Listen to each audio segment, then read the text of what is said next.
जय जगन्नाथ मो ओडिया चैनल को आपन को स्वागत। आज पवित्र ज्येष्ठ पूर्णिमा महाप्रभुंकर दिव्य स्नान देव स्नान पूर्णिमा आज।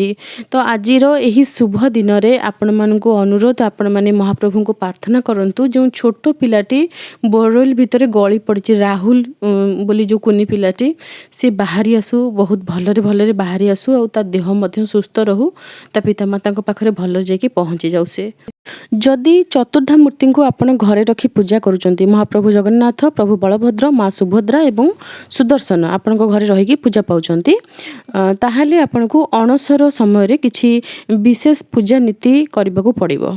एही समय ठाकुरंकर देह खराब हुए ज्वर होइथाय ठाकुर को तो जहाँ नीतिकांति रही थाए मु आपन को स्वल्परे कहबी जड़े गृही बा जड़े गृहस्थ जेतिकी करि परिबो सही हिसाब रे मु आपन को कहबी एमिति भाबरे बुझेकी कहबी जेमति कि आपन को आदौ कठिन लागिबो नाही। मंदिर रे केउ नीति रे पूजा करा जाए से सबु विषय जदि आपन चिंता करिवे ताहाले आपन पूजा करि परिबे नाही। काहेकि ना श्रीमंदिर रे जो नीतिकांति ताकू सुनी कि बुझिबा कष्टकर ताकू करबा तो दूर कथा जड़े बुझापी ताकू टाइम लगे कि एक्चुअली कौन कुहा जाउची केउ शब्दर प्रयोग करा जाउची से शब्द भी समस्त बुझा माने बाहर तेणु से सबू नीतिकांति को एते आमे करि परिबा नाही घरे आमे जेतिकी पारिबा आमे सेतिकी करबा। तो जेतिकी श्रीमंदिर रे पालन करा जाय नीतिकांति सेथिरु जदि किंचित आमे घरे करि परिबा ताहाले मध्य बहुत बड़ कथा। आज देवस्नान पूर्णिमा आज आपण ठाकुर को घरे गाधे देथिबे वर्ष सारा किंतु ठाकुर माने गाधांती नाही कहले तांको देहरे पानी बाजे नाही जेहेतु दारू विग्रह पानी रे केबे भी स्नान करि नथांती पानी तांको शरीर को स्पर्श करि नथाए। दूर रे बहुत लोक दर्पण स्नान करि थांती जदि गृहिणी माने पूजा करचंती से माने दर्पण स्नान करबा पई समय भी पांती नाही फूल रे दुबरे कुसरे आंब पत्र रे टिके पानी ठाकुर को ऊपर छिंची दियंती। तो एमिति बहुत गृहिणी माने करुथिबे निश्चय। तो ठाकुर को देहरे पानी केबे स्पर्श हुएनी केवल देवस्नान पूर्णिमा दिन ठाकुर किंतु बहुत भल भाबरे गाधांती तांको मस्तक ऊपर पानी ढळा हुए 108 गरा पानी रे स्नान करिथांती। जदि आपण घरे आज स्नान पूर्णिमा अनुष्ठित करिथिबे 108 न ढाळंतु गोटी ग्लास भी ठाकुर ऊपर पानी ढाळिथिबे ठाकुर स्नान करिसंती। विलंबित रात्रि रे आमर श्रीमंदिर रे विलंबित रात्रि रे ठाकुर अणसर पिंडी को विजे करिथांती। अणसर पिंडी कहले आउ गोटे स्थान श्रीमंदिर रे ठाकुर जोंटी बसी पूजा पांती रत्न सिंहासन उपरे सेठी को आउ ठाकुर जाय नथांती। अणसर पिंडी अलग जगह जोंटी ठाकुरंकर देह खराब हेजी सेठी माने असुस्थ थिबा समय तांकर चिकित्सा करा जिवो जेमति कि सेठी सिगे शांति रे सोई परिबे से स्थान को जिबे ताकू ही कहते अणसर पिंडी। तो सेमिति आपण निज ठाकुर घरे जेते बड़ जगह थिबो सेठी गोटे छोटिया जगहटी करिवे जोंटी कि आपण निज ठाकुर को तांको देह खराब समय सुई पारिबे से जगह को ही आपण अणसर पिंडी बोली कहिबे। जो जगार ठाकुर को आप शुआइबे सेठी आपड़ चेष्टा करेंगे जमती कि आलोक प्रवेश न कर जदि पारे आपड़ कि स्क्रीन टांगी दे पारे छोट छोट कपड़ा को काटिकी स्क्रीन भाया करदे गोटे जमती गोटे खटरे आम मशारी पकाऊे मशारी चारिपटे पूरा बंद कर दौचे ठीक सेमिति ही किसी आप आरेंजमेंट करेंगे। जदि सेमिति न करि जो छपा आसे तालपत्र छपा आम बसिकी खाइबा समय प्राय लोक व्यवहार करती से छपा को चारिपटे आम दे पारिबा चारिपटे देबा सामने जो छपाटी रहिबो ताकू आमे सुतुली रे कोथरे बांधी देथिबा जेतेबे ठाकुरंकर कि सेवा करिबा सेतेबे से सुतुली की खोली देबा तापरे जेतेबे काम सरजियो पुन सुतुली को आमे गंठी पकेई देबा। सबुठारु जरूरी कथा मन रखिथिबे अणसर समय अणसर को अन्नबसर मध्य कह जाए। एही अणसर समय जी दियंकर सेवा करिवे ठाकुर मानक देह खराब अछि तो जी सेवा करिवे जो व्यक्ति सीए आमिष पियाज रसुण किछि खाइबे नाही प्रतिदिन मुंड धोइबे। जदि महिला हेतिबे ताहले पियाज रसुण तो खाउ नाहंती यदि देह खराब रहुछि ताहले मथारु टिके धोइबे पानी छिंची हेबे शुद्धपुत पवित्र भाव में रहिबे। महिला माने किंतु करंती नाही पुरुष माने ही एही अणसर समय ठाकुर सेवा करि ठाकुरंकर जदि सेवा करने को जाती देहरे गोटे वस्त्र रुहे जेहेतु से समय कांधरे जदि आम किसी वस्त्र रखि ठाकुर देहरे लगे कि किसी भी कारण रही थाए जहाँकि श्रीमंदिर नियम से कथा मुझे कहूँ। जदि एमती किसी महिला अच्छा जो मैंने प्रभु को बहुत भल पाती सेवा करने को चाहती से आम बारण करना जड़े भक्तर माने अधिकार अच्छी से कर तेणु आप करूँ किसी असुविधा ना किंतु शुद्धपुत्र रे आइंस पियाज रसुण सब खाइबे ना आप अरुआ अन्न पछे खातु किंतु दिय माने ए समय अन्न खाती ना से बहुत भक्त निजे भी अन्न खाती ना कि मो ठाकुर तो अन्न खाऊना मुझे अन्न खाइबी तो दिय मैंने खाई न था जदि आपणकर अन्न न खाली रही पारे ना अरुआ भात डालमा रोषे करके खाइबे आपण स्नान बेदी रे ठाकुर माने स्नान कर सारा तापरे गजबेश होता गजबेश दर्शन दे था विलंबित रात्रि रे अणसर पिंडी को विजे करते विलंबित रात्रि रे जड़े गृहस्थ करने संभव नुहे घरे एते डेरी रे समस्ते करें ना जदि आपड़ पार्टी आपड़ से संध्या पूजा पर आपड़ अणसर पिंडी को ठाकुर को नहीं जिबे अणसर पिंडी रे कौन करा जिवो पिंडी कथा मु आपन को कहली चारिपटे छपा देबे नचेत स्क्रीन देबे गोटे छोटिया घर भलिया आपन करिवे जोंठी कि आलोक प्रवेश करू नथिबो काहेकि आलोक प्रवेश करिवो नाही जेहेतु ठाकुर को देह भल नाही तांको आलोक भल लागिबो नाही से समय तेणु ठाकुर जोटी रहिबे सेठी गोटे राशि तेलर दीप जळिबो अखंड दीप जेमती जाळंती ठीक सेमिति जदि अखंड मानक लिभि जाउची ताहाले आपण पुन थर लगेई परिबे किंतु अंधार रे ठाकुर रहिबे नाही सेथि पई दीपटी जळु थाए तो दीपर जत्न आपण नेउथिबे जेतेबे तेल सरी आस्ते पकौथिबे नचेत आ गोटे दीप लगेई थोइ देबे गोटे दीप काढी देबे एमिति आपण करि परिबे राशि तेलर दीपटी जळिबो कौन प्रकार इलेक्ट्रिक लाइट स्विच ये सब आप ऑन करेंगे ना अणसर पिंडी आपड़ जो करेंगे सेठी आपड़ खट पकातु नचेत मोटा गदी भाया कि कंथा टाइप किसी सिले करके रखिथे ठाकुर सेमती आप करेंगे किसी खट शोबार व्यवस्था करेंगे ठाकुर शोबे देह खराब ना तो सी शोबे तो शोवाई किसी व्यवस्था निश्चय करेंगे जेहेतु ठाकुर को ज्वर होती शीत तो लगे तो घोड़ी हेबे किसी वस्त्र आप रखिथे मोटा भेलभेट टाइप किसी वस्त्र रखिथे नचेत पतला वस्त्र हेल्ले 2-3टी वस्त्र एकाठी करके ठाकुर को घोड़े देवे ठाकुर घोड़ी होकि शोला आपण 2 थर ठाकुर सेवा करेंगे दिन को 2 थर जमी पूजा करा जाए ठीक सेमिति ही पूजा करा जिवो किंतु ठाकुर देहरे पानी छिंचा हेबो नाही जेहेतु ज्वर होती दर्पणी स्नान भी ठाकुर हेबो नाही स्नान सबू बंद रहिबो ठाकुर ए समय तुलसी पिंधिबे नाही कि ठाकुर भोगरे मध्य तुलसी अर्पण करा जिवो नाही ए कथा को मन रखिथिबे कौनसी भी फूल ठाकुर माने भिन्न भिन्न रंगर फूल ठाकुर ए समय पिंधिबे नाही केवल धला रंगर फूल जमती कि टगर रजनीगंधा एमिति किछि हल्का फूल आ बहुत कम फूल ठाकुर पिंधिबे जेहेतु देह खराब अछि तो बहुत गुडी मोटा मोटा माळ ए समय ठाकुर पिंधिबे नाही ठाकुर बेश भी हेबे नाही कस्तूरी कुंकुम चुआ चंदन ए सबु जिनस ठाकुर लगेई थांती ए सबु जिनस बंद रहिबो किछि भी बेश हेबे नाही केवल धला रंगर फूल आपण पिंधेबे एवं नैवेद्य अर्पण करिवे जेतिकी आपण करि परिबे आ जेतिकी जरूरी मु आपन को सेतिकी कथा कहूची निश्चय मन रखिबे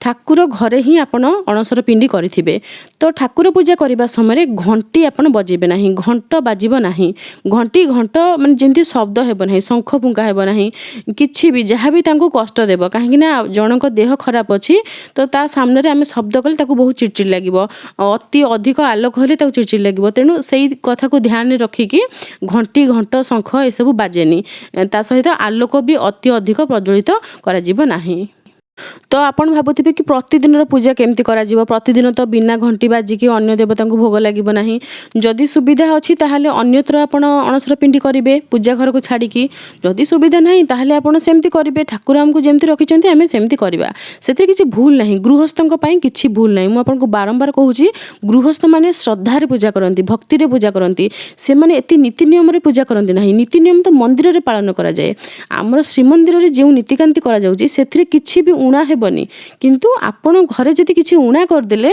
किछि भूल नाही किंतु भक्ति रे उणा करिवेनी देवस्नान पूर्णिमा अर्थात से दिन पूर्णिमा दिन ठाकुर स्नान कले ठाकुर को जेतेबेले विलंबित रात्रि रे निया गला अणसर पिंडी को सेतेबेले ठाकुर को ज्वर आसी जाइथिबो से तळकु ठाकुर को ज्वर हो जाइथिबो तो ता पर दिन हेउची कृष्ण पक्षर प्रतिपदा तिथि रु अमावास्या पर्यंत देखंतु पूर्णिमा परे हमर कृष्ण पक्ष आरंभ हो जिवो अमावास्या परे हमर शुक्ल पक्ष आरंभ हो जिवो तो एई जो कृष्ण पक्षटी संपूर्ण रहिला सेई 15 दिन ठाकुर रहिबे अणसर रे सेति बेले ठाकुरंगर देह खराब हेबो एवं ठाकुरंगर जहा भी तेल मालिश करिबा औषध खाइबा ए सब कार्य चलिबो सेई 15 दिन पर्यंत जदि आपण ठाकुर को अन्न भोग देउथिबे ताहले देवस्नान पूर्णिमा ठारू आपण त्रयोदशी पर्यंत अन्न भोग देबे नाही चतुर्दशी दिन आपण ठाकुर को अन्न भोग दे पारिबे देवस्नान पूर्णिमा ठारू आपण गोटे गोटे दिन गणिबे।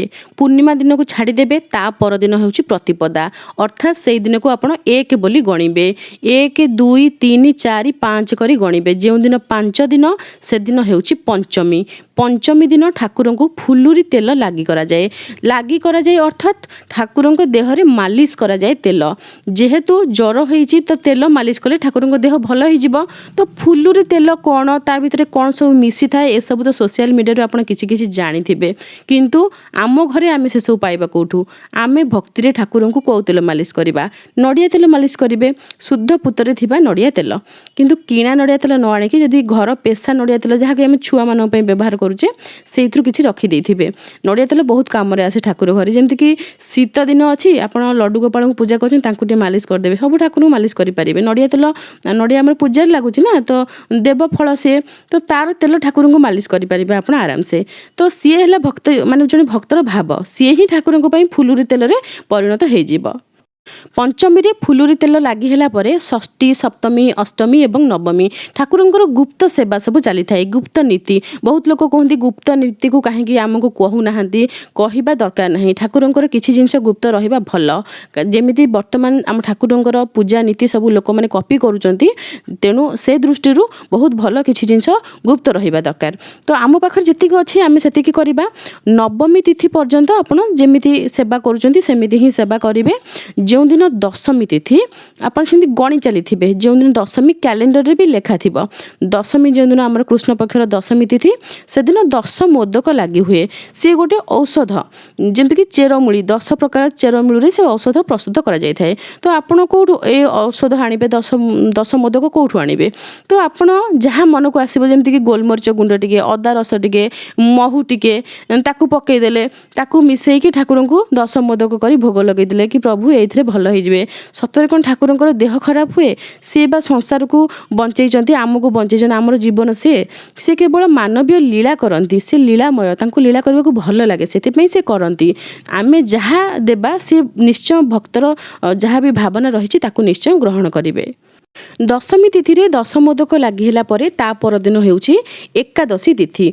एकादशी तिथि ठारू ठाकुर को आपण चंदन लगे देबे ता पूर्व ठाकुर चंदन लगौ नथिबे से दिन ठारू भी बहुत लोक विभिन्न प्रकार रंगर फूल मध्य ठाकुर को पिंधांती बेसी पिंधेबे नहीं अल्प पिंधेबे किंतु विभिन्न प्रकार रंगर फूल आपण पिंधे पारिबे किंतु एकादशी पर्यंत केवल धळा फूल। द्वादशी तिथि रे ठाकुर को ओष लगी हुए किंतु ओष पई आपण आदौ व्यस्त हेबे नहीं कि दीदी कौन ओष कहलेनी कोठु आनिबु केमती लागी करिवु व्यस्त हेबे नहीं। श्रीमंदिर रे लागी करा जाय सेतपे आपण को कहली किंतु आपणक पई नुहे श्री आपण घरे जेतिकी पारिबे सेतिकी करिवे। आपण द्वादशी परे आपण चतुर्दशी तिथि को अपेक्षा करथिबे। चतुर्दशी जे दिन से दिन ठाकुरकर बन्नक लागी करा जाय। बन्नक लागी अर्थात ठाकुरकर आखि ओठ नाक ए सब जेमती चित्रित करा जाय। जदी आपणकर दारू विग्रह आखि आपण भाबुचंती कि नहीं बन्नक लागी करदेले आउटी सुंदर आखि हो ओठ टी नाली आउटी अधिका हो तो सुंदर कि आपण करि पारुचंती निजे करंतु किंबा कोनोसी कारीगरंग द्वारा करूथिबे तो से दिन आपण बन्नक लागी करि परिबे। आउ से दिन विभिन्न प्रकार पुष्प आपण लागी करि परिबे। ठाकुरन को चतुर्दशी दिन अन्न भोग मध्ये आपण देई परिबे जदी आपण अन्न भोग करूथिबे। चतुर्दशी तिथि परे अमावास्यार तिथि आमर आषाढ़ मासर अमावास्या तिथि रे महाप्रभु दर्शन देबे। आपण जो स्थान रे ठाकुर को बसैकी पूजा करुथिबे अमावास्या तिथि रे ठाकुर को सही स्थान को नहीं जिबे एवं ठाकुर सहीठी बसिबे फूल पिंधिबे तुलसी पिंधिबे अन्न भोग खाइबे सबु भोग खाइबे एवं दर्शन देबे। सही दर्शन को नव यौवन दर्शन बोली कहा जाय थाए काहे ठाकुर आहुर सुंदर देखा जांती तांकर जो बन्नक लागी करा जाय थाए आखि आहुरी धळा कला डोला आहुरी कला ओठ आहुरी नाली आहुरी सुंदर देखा जाती से नव यौवन दर्शन बोली कह जाय थाए एही दर्शन को। एही नव यौवन दर्शन को बहुत भक्त अपेक्षा करी रही थांती कारण हेउची 15 दिन पर्यंत महाप्रभु को केही भी दर्शन करि न थांती एवं नव यौवन दर्शन समय ठाकुरंकर धळा डोला आहुरी धळा देखा जाउथिबो कला डोला आहुरी कला देखा जाउथिबो ओठ आहुरी नाली हे जाइथिबो जेहेतु बन्नक लागि हेइछन ठाकुर एते सुंदर देखा जाउथिबे तो भक्त माने विभोर होई उठंती महाप्रभु को नव यौवन रे दर्शन करी। ଭକ୍ତ କୁହେ କି ଅମାବାସ୍ୟାର ଚନ୍ଦ୍ର ରୂପରେ ପ୍ରଭୁ ଉଭା ହୋଇଛନ୍ତି। ଅମାବାସ୍ୟାରେ ତ ଚନ୍ଦ୍ର ନଥାନ୍ତି, ଅମାବାସ୍ୟାରେ ତ ସବୁଆଡ଼େ ଅନ୍ଧକାର ଥାଏ, କିନ୍ତୁ ଅମାବାସ୍ୟାର ଚନ୍ଦ୍ର କେମିତି ହେଲେ ମହାପ୍ରଭୁ? କାହିଁକି ନା ମହାପ୍ରଭୁ ହେଉଛନ୍ତି ନାହିଁ ନାହିଁରେ ହଁ, ଯେଉଁଠି କିଛି ନାହିଁ କେହି ନାହିଁ ସେଠି ମହାପ୍ରଭୁ ଅଛନ୍ତି। ତେଣୁ ଅମାବାସ୍ୟାରେ ଚନ୍ଦ୍ର ନଥିଲେ କ'ଣ ହେବ? ମହାପ୍ରଭୁ ସ୍ୱୟଂ ହେଉଛନ୍ତି ଚନ୍ଦ୍ର। ଅଣସରର ଯେଉଁ 15 ଦିନ, ସେହି 15 ଦିନରେ ଠାକୁରଙ୍କୁ କିଛି ଅଲଗା ପ୍ରକାରର ଜିନିଷ ଭୋଗ ଲାଗିଥାଏ। କ୍ଷୀର ଛେନାର ଭୋଗ ଲାଗିଥାଏ, ରାବିଡ଼ି, ସର, ଏଇସବୁ ଜିନିଷ ଭୋଗ ଲାଗିଥାଏ, ଯାହାକି ପାଟିକି ଟିକେ ଚିକଣିଆ ଲାଗିବ, ପାଟିକି ଟିକେ ଭଲ ଲାଗିବ ଆଉ ଶୀଘ୍ର ଭଲ ହେଇଯିବେ। ଆମକୁ ଜ୍ୱର ହେବା ସମୟରେ ବି ଆମେ କ୍ଷୀର ଛେନା ଖାଇଥାଉ। ଦହି ଛେନା ଖଟା ଜିନିଷ, ତେଣୁ ଦହି ଛେନା ପରିବର୍ତ୍ତେ ଆପଣ କ୍ଷୀର ଛେନା ନେଲେ ଭଲ ହେବ। କ୍ଷୀର ଛେନାରେ ଟିକେ ଅଦା ରସ ପକାଇବେ, ଅଦାକୁ ଛେଚିକି ପକାଇବେ ନା, ରସ ଟିକେ ଚିପୁଡ଼ି ଦେଇକି ପକାଇଦେବେ, ତ ସିଏ ବେଶୀ ଭଲ ଲାଗିବ। ସେଥିରେ ଗୋଲମରିଚର ଗୁଣ୍ଡ ଟିକେ ପୁରା ପ୍ଲେନ୍ ଗୁଣ୍ଡ କରିକି ଟିକେ ଗୁଣ୍ଡ ଟିକେ ପକାଇବେ, ତାକୁ ଆପଣ ଚକଟିକି ମିଶ୍ରି ଗୁଣ୍ଡ ଟିକେ ପକାଇବେ, ଗୁଡ଼ ନହେଲେ ପକାଇ ପାରିବେ, ତାକୁ ଚକଟିକି ଆପଣ ଚକଟା ଭୋଗ ଠାକୁରଙ୍କୁ ଭୋଗ ଲଗାଇ ପାରିବେ। ପାଚିଲା ପଣସ ବିଶେଷ କରି ଏଇ ଟାଇମ୍ରେ ଭୋଗ ଲାଗିଥାଏ, ପାଚିଲା ଆମ୍ବ, ଏଇ ଫଳ ସବୁ ଖାଇଲେ ଋତୁ ଫଳ ଠାକୁରଙ୍କର ଦେହ ମଧ୍ୟ ଭଲ ହୋଇଥାଏ। କଞ୍ଚା ମୁଗକୁ ରଗଡ଼ିକି ତାକୁ ବତୁରେଇ ଦିଅନ୍ତି ପାଣିରେ, ତାପରେ ସେଇ ମୁଗକୁ ଚୋପା ଛଡ଼େଇକି ଚିପୁଡ଼ିକି ସେଇ ମୁଗକୁ ମଧ୍ୟ ଠାକୁରଙ୍କୁ ଭୋଗ ଲଗାଯାଏ। ବିଭିନ୍ନ ସ୍ଥାନର ପୂଜା କଥା ମୁଁ ଆପଣଙ୍କୁ କହୁଛି, ମୋ ବାପ ଘରର ପୂଜା, ଶାଶୁଘରର ପୂଜା ସବୁ ଅଲଗା ଅଲଗା, ତ ସମସ୍ତଙ୍କ ଭୋଗକୁ ମିଶେଇକି ମୁଁ ଆପଣଙ୍କୁ କହୁଛି। ଖଜୁରୀ, କିଛି ପାଚିଲା ଖଜୁରୀ, ତ ଏଇସବୁ ଜିନିଷ ଠାକୁରଙ୍କୁ ମଞ୍ଜି ବାହାର କରିକି ଖଜୁରୀ ଦିଆଯାଏ ଭୋଗ। ତ ଯାହା ସୁବିଧା ହେବ ଆପଣ ଦେବେ, କିନ୍ତୁ ଚକଟା ଭୋଗଟା ଦିଆଯାଏ। ସେଥିପାଇଁ ଆପଣଙ୍କୁ କହୁଛି, ପାଚିଲା ପଣସ ସୁବିଧା ହେଲେ ମିଳିଲେ ନିଶ୍ଚୟ ପାଚିଲା ପଣସ ଦେବେ। ଅଣସର ଭୋଗକୁ ବହୁତ ଲୋକ ଅପେକ୍ଷା କରିଥାନ୍ତି କି ଅଣସର ଆସିଲେ ଆମେ ଠାକୁରଙ୍କୁ କେମିତି ପାଚିଲା ପଣସ ଖୁଆଇବୁ। ତେଣୁ ଆପଣ ଯାହା ସୁବିଧା ହେବ ସେଇ ଅନୁସାରେ ଠାକୁରଙ୍କୁ ଭୋଗ ଲଗେଇବେ। ଅଣସର ନୀତିରେ ଠାକୁରଙ୍କୁ ଯାହା ଭୋଗ ଲାଗେ, ସେଇ ଭୋଗକୁ ଦଇତାପତି ସେବକମାନେ ତାରି ଭିତରେ ଖାଇଦିଅନ୍ତି, ସେ ବାହାରକୁ ଆସେନି ସେ ଭୋଗ। ତେଣୁ ଆପଣ ସେ ଭୋଗକୁ କାହାକୁ ବାଣ୍ଟିବେ ନାହିଁ, ଯିଏ ସେବା କରୁଥିବେ ସିଏ ସେ ପ୍ରସାଦକୁ ପାଇବେ। ଯଦି କୌଣସି ଭକ୍ତଙ୍କ ଘରେ ମହାପ୍ରଭୁ ରହିକି ପୂଜା ପାଉଛନ୍ତି, ଦାରୁ ଦିଅଁ ରହିଛନ୍ତି କିମ୍ବା ପିତ୍ତଳର ବିଗ୍ରହ ରଖିଛନ୍ତି, କୌଣସି ବି ବିଗ୍ରହଙ୍କୁ ରଖିଛନ୍ତି, ଆପଣ ଅଣସର ନୀତି କରିପାରୁନାହାନ୍ତି, ତାହେଲେ ଆପଣ କ'ଣ କରିବେ? ତାହେଲେ ଆପଣ ଏହି ସମୟରେ ଠାକୁରଙ୍କୁ ଅନ୍ୟତ୍ର ବସେଇ ଦେବେ, ପୂଜା ସ୍ଥାନରୁ ଉଠେଇକି ଅନ୍ୟ କୌଣସି ଜାଗା, ମାନେ ସେଇ ପୂଜା ଘର ହେଇଥିବ କିନ୍ତୁ ଅଲଗା ଜାଗାରେ ବସେଇ ଦେବେ। ଯେମିତିକି ଠାକୁରଙ୍କ ଉପରେ କିଛି ଲାଇଟ୍ ପଡ଼ିବ ନାହିଁ, ବସେଇ ଦେଇଥିବେ, ଠାକୁରଙ୍କ ଉପରେ ପାଣି ପଡ଼ିବ ନାହିଁ, ସେଇଠି ଆପଣ ଧଳା ଫୁଲ ଗୋଟିଏ ଗୋଟିଏ ଦେଇକି ଠାକୁରଙ୍କୁ ବିନା ଘଣ୍ଟିରେ, ଠାକୁର ଘରେ ପୂଜା କରିବା ସମୟରେ ଘଣ୍ଟି ବଜେଇବେ ନାହିଁ କିମ୍ବା ଠାକୁରଙ୍କୁ ତୁଳସୀ ପିନ୍ଧେଇବେ ନାହିଁ, ଠାକୁରଙ୍କ ଭୋଗରେ ମଧ୍ୟ ତୁଳସୀ ପଡ଼ିବ ନାହିଁ। କେବଳ ଆପଣ ଠାକୁରଙ୍କୁ ଭୋଗ ଅର୍ପଣ କରିବା ସମୟରେ ଠାକୁରଙ୍କୁ ଦୂରରୁ ଠାଇକି ଭୋଗ ଟେକିଦେବେ। ଶ୍ରୀମନ୍ଦିରରେ ମଧ୍ୟ ଠିକ୍ ସେମିତି କରାଯାଏ, ଠାକୁରଙ୍କ ପାଖକୁ ଭୋଗ ଯାଏ ନାହିଁ, ଦୂରରେ ଥାଇକି ଯେଉଁ ଆମର ନୈବେଦ୍ୟ ଅର୍ପଣ କରାଯାଉଛି ଠାକୁରଙ୍କୁ, ତାକୁ ମଣୋହି ବିଧି ବୋଲି କୁହାଯାଏ। ତ ଶ୍ରୀମନ୍ଦିରରେ ଏହି ସମୟରେ ଯେଉଁ ମଣୋହି କରାଯାଏ, ଆମର ଯେତେବେଳେ ଠାକୁରଙ୍କ ଦେହ ଖରାପ ଅଛି ସେତେବେଳେ ସର୍ପା ମଣୋହି ତାକୁ କୁହନ୍ତି। ସର୍ପା ମଣୋହି କହିଲେ ଦୂରରୁ ଥାଇକି ଆମେ ଠାକୁରଙ୍କୁ ଭୋଗ ଟେକିଦେବା, ତ ଆପଣ ସେମିତି କରିବେ, ଭୋଗକୁ ଦୂରରୁ ଟେକିଦେବେ, ତୁଳସୀ ପଡ଼ିବ ନାହିଁ ସେ ଭୋଗରେ। ଯେଉଁଦିନ ଏକାଦଶୀ ତିଥି, ସେଇ ଏକାଦଶୀ ତିଥିକୁ ଅଣସର ଏକାଦଶୀ ବା ଖଳି ଲାଗି ଏକାଦଶୀ କୁହାଯାଏ। ସେଇ ଦିନଠାରୁ ଦିଅଁମାନେ ଚନ୍ଦନ ଲାଗି ହୁଅନ୍ତି, ତାଙ୍କ ଶରୀରରେ ଚନ୍ଦନ ଲାଗି ହୁଏ। ସେଇ ଏକାଦଶୀ ତିଥି ଠାରୁ ହିଁ ଗୃହସ୍ଥମାନେ ଠାକୁରଙ୍କୁ ତୁଳସୀ ଲାଗି କରନ୍ତି ଏବଂ ଭିନ୍ନ ଭିନ୍ନ ରଙ୍ଗର ଫୁଲ ମଧ୍ୟ ଲାଗି କରିଥାନ୍ତି, ଚନ୍ଦନ ମଧ୍ୟ ଲାଗି କରିଥାନ୍ତି ଏକାଦଶୀ ତିଥିଠାରୁ। ମହାପ୍ରଭୁ ଶ୍ରୀ ଜଗନ୍ନାଥଙ୍କୁ ଯଦି ଆପଣ ଘରେ ରଖିକି ପୂଜା କରିବେ, ତାଙ୍କର ସମସ୍ତ ନୀତିକାନ୍ତି ଜଣେ ଗୃହସ୍ଥ କରିବା କଷ୍ଟକର। ଜଣେ ଗୃହସ୍ଥର ବହୁତ କିଛି କର୍ମ ରହିଛି, ଯେମିତିକି ପିଲା ଅଛନ୍ତି, ଶାଶୁ ଶ୍ୱଶୁର ଅଛନ୍ତି, ଘରେ ଅନ୍ୟାନ୍ୟ ଦେବାଦେବୀଙ୍କର ପୂଜା ଅଛି, ଇଶାଣ ଅଛନ୍ତି, ବୃନ୍ଦାବତୀ ଅଛନ୍ତି। ତେଣୁ ସମସ୍ତଙ୍କର ପୂଜା ସହିତ ମହାପ୍ରଭୁଙ୍କର ପୂଜା କରିବା ଏତେ ସହଜ ନୁହେଁ। ତେଣୁ ଆପଣଙ୍କର ଯଦି କୌଣସି ନୀତିକାନ୍ତି ଟିକେ କମିଯାଉଛି, ସେଥିରେ ଆଦୌ ବ୍ୟସ୍ତ ହେବା ନାହିଁ କି ଠାକୁର ଆମ ଉପରେ କିଛି କୋପ କରିଦେବେ, ରାଗିବେ, ନା, ସେସବୁ କେବେ ଠାକୁର କରନ୍ତି ନାହିଁ। ସେସବୁ ପ୍ରେତଙ୍କର କାମ, ଦେବତାଙ୍କର କାମ ନୁହେଁ। ପ୍ରେତମାନେ ଅଶାନ୍ତି ହୁଅନ୍ତି, କିନ୍ତୁ ଦେବତା କେବେ ଅଶାନ୍ତି ହୁଅନ୍ତି ନାହିଁ। ଦେବତା ତ ଆପଣଙ୍କ ସବୁ କର୍ମକୁ ଦେଖୁଛନ୍ତି, ସକାଳୁ ରାତି ପର୍ଯ୍ୟନ୍ତ ସୂର୍ଯ୍ୟ ନାରାୟଣ ଉଇଁ ଆସିଲା ବେଳଠାରୁ ସେ ଦେଖୁଛନ୍ତି, କିଏ ସୂର୍ଯ୍ୟ ଅର୍ଘ୍ୟ ଦେଲା, ତାପରେ କାମ କରୁଛି, କେତେ ଖଟୁଛି ଗୋଟେ ଲୋକ, ସେ ନିଶ୍ଚୟ ଦେଖୁଛନ୍ତି। ତେଣୁ କିଛି ବ୍ୟସ୍ତ ହେବେ ନାହିଁ, ମହାପ୍ରଭୁଙ୍କର ନୀତିକାନ୍ତି କରିବା ଏତେ ସହଜ ନୁହେଁ। ଆଉ ଘରେ ଯଦି ଦାରୁଦିଅଁ ଅଛନ୍ତି, ତାହେଲେ ତାଙ୍କର ନୀତିକାନ୍ତି ବେଶୀ କଷ୍ଟ। ବହୁତ ଲୋକ ଭାବୁଥିବେ କି ସ୍ନାନ କରେଇବା, ଭୋଗ ଲଗାଇବା ଏସବୁ କଷ୍ଟ, ନା। ମେନ୍ କଥା ହେଉଛି ଦାରୁଦିଅଁଙ୍କର ଯେମିତିକି ଦାରୁ କୌଣସି ପ୍ରକାର କ୍ଷତିଗ୍ରସ୍ତ ହେବେ ନାହିଁ, ତାଙ୍କର ଯତ୍ନ ନେବା କଷ୍ଟକର। ପାଣି ଟିକେ ପଡ଼ିବ ନାହିଁ, तापर बनक लगी करने को पड़ो 15 दिन माने मासक थरे करने को पड़ो। तो बहुत किसी नीतिकांति अच्छी। तो से सब करवा जड़े गृहस्थ बहुत कष्टकर। जो मैंने कहते कि ना ये सब नीति करने को पड़ो बाध्य से मैंने एमती कही दिखती किंतु वास्तव में जी करे सी जाने। तो एत सब करवा संभव नुहे जदि कौटी किसी छाड़ी जाऊँच से आदौ व्यस्त हेबे नहीं कि काहारी कथारे भयभीत होइकी ठाकुरंकर नीति बंद करेंगे ना कि ठाकुर को घरे रखिबे ना एमती किसी डिसीजन नेबे नहीं। आज रहुची जय जगन्नाथ।